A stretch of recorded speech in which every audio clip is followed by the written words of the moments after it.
Les éléments, ils se sont trouvés à se regrouper en métal et non-métal. Puis un nouveau mot ici, métalloïde. Donc, on va appeler ça des catégories d'éléments. La différence entre les métaux et les non-métaux, je pense que vous n'aurez pas de difficulté avec ça.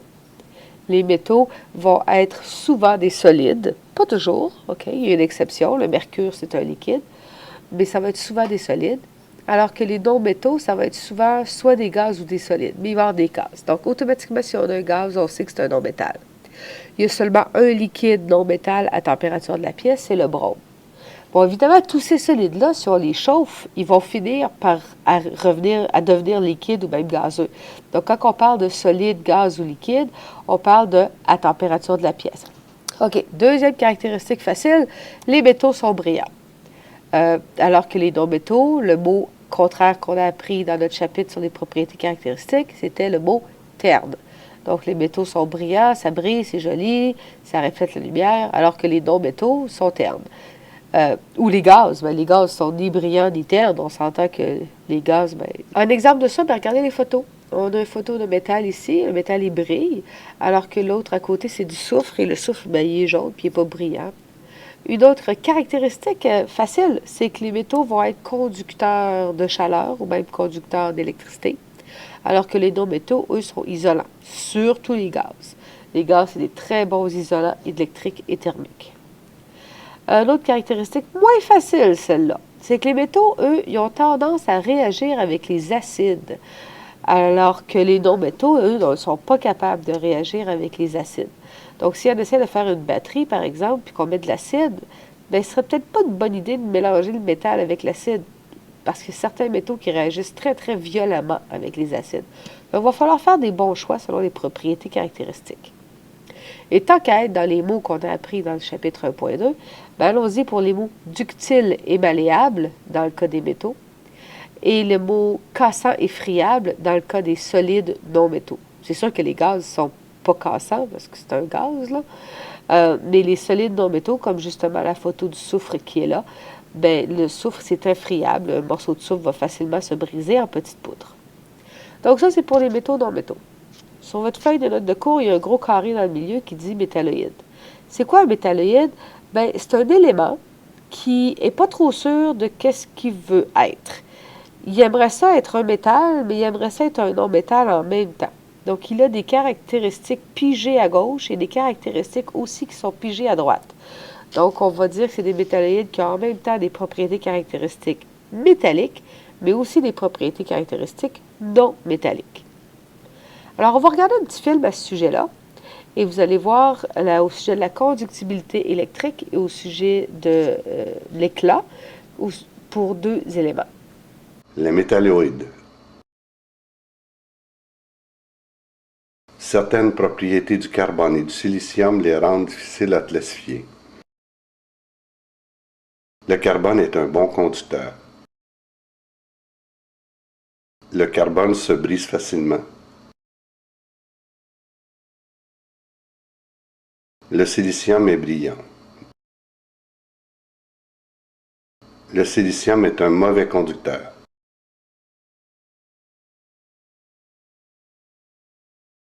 Ces éléments sont des métalloïdes.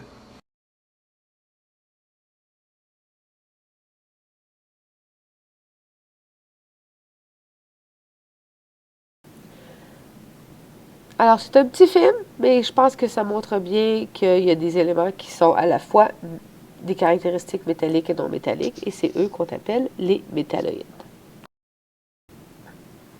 Alors, voici un tableau périodique qu'on va remplir ensemble. Vous allez avoir besoin encore de 2 crayons de couleur. Ça peut être les mêmes couleurs ou des couleurs différentes, c'est pas important. Et voici, je vais vous montrer des éléments et vous allez tout simplement penser dans votre tête, est-ce que c'est un métal ou un non-métal? Donc, par exemple, un facile, l'aluminium. L'aluminium, on l'utilise pour emballer de la nourriture avec le papier d'aluminium. Alors, c'est brillant, c'est malléable, c'est donc un métal. On va le colorier d'une certaine couleur. Le cuivre, maintenant. Le cuivre, on utilise ça pour faire des fils électriques. Donc, ça conduit l'électricité. Qu'est-ce qu'on va dire au sujet du cuivre? Est-ce que c'est un métal ou un non-métal? C'est un métal. Donc, on va le mettre la même couleur que l'aluminium. Le calcium. Alors là, le calcium, c'est moins évident. Peut-être que vous allez vouloir peser sur pause et aller faire une petite recherche de photos de calcium. Parce que quand on pense calcium, on pense à lait. Mais le calcium qui est dans le lait, ce n'est pas sous forme d'éléments, c'est sous forme de composés. Le vrai calcium, si vous allez googler ça, vous allez voir que c'est un métal brillant. Et en fait, le calcium, c'est un métal. Donc, quand vous buvez du lait, vous buvez un métal sous forme de sel, mais quand même, c'est l'atome calcium. L'azote. N, ça veut dire azote. Et l'azote, c'est présent dans l'air. Tu le respires présentement. 80% de l'air que tu respires, c'est de l'azote. Donc, si c'est un gaz, ça veut dire que c'est un non-métal. Donc, prendre une deuxième couleur, n'importe laquelle, c'est pas important, d'autant que c'est différent du calcium, cuivre et aluminium. L'argent, maintenant. L'argent, on utilise ça pour faire des pièces de monnaie, on utilise ça pour faire des bijoux, c'est beau, ça brille, c'est très bon conducteur électrique, donc c'est un métal. On va le mettre de la même couleur. Le soufre, je viens juste de te montrer un morceau de soufre sur la photo. On a vu que c'était jaune, que c'était friable et que c'était pas brillant, donc c'est terne. Ça veut dire que ça va être un non-métal. Donc on va remettre ça ici en bleu. Ça, c'est le Na, c'est le sodium. Le sodium, c'est un des composés qui est présent dans le sel. Mais, donc, c'est sûr que ça a l'air blanc. Quand on pense à sodium, on pense au sel de sodium. Mais l'élément sodium, si on se rappelle bien qu'est-ce qu'on a vu dans le film du keynote précédent, quand on l'a mis dans l'eau et qu'il s'est mis à brûler dans l'eau, c'était un morceau de métal, le sodium. C'était brillant, c'était donc un métal. L'hélium. L'hélium, c'est un gaz qu'on utilise pour mettre dans les ballons. Quand c'est ta fête puis tu veux que la ballon la flotte, hélium, si c'est un gaz, ça veut dire que c'est un non-métal. Le prochain, c'est le oxygène. Le O, c'est pour oxygène. Évidemment, l'oxygène, c'est un gaz qu'on respire. Donc, on va dire que l'oxygène, c'est un gaz non-métal. Le Ni, ça veut dire nickel. Le nickel, c'est un des métaux qui est utilisé dans la fabrication des 5 sous, des pièces de 5 sous. Donc, c'est un métal. Au, c'est de l'or. Et de l'or, évidemment, c'est utilisé pour faire des bijoux, des colliers, des pièces de monnaie. Donc, ça brille, c'est rare, c'est joli et c'est donc un métal. Le prochain, c'est le Pb, c'est pour le plomb. Le plomb, c'est un des métaux que tu as utilisé au laboratoire. C'était le métal qui était le plus souple qu'on pouvait plier. Et donc, c'est un métal. Le chlore. Le chlore, c'est en fait un gaz dans le prochain keynote. Non, dans le keynote précédent, on vous a montré une photo de chlore. C'est un gaz qui était jaune. Et c'est souvent aussi sous forme de sel pour mettre dans les piscines ou pour mettre, même sur le sel à patates frites, là, le sel de table. Donc, c'est un non-métal, c'est un gaz. Le mercure. Le mercure, il est spécial, lui. Le mercure, il est brillant, puis il conduit l'électricité, mais c'est un liquide. Mais quand même, à cause de ses propriétés caractéristiques, on va dire que c'est un métal. Le prochain, c'est l'hydrogène. L'hydrogène, c'est un gaz, et parce que c'est un gaz, il n'y a pas le choix d'être un non-métal. Donc là, qu'est-ce qu'on remarque?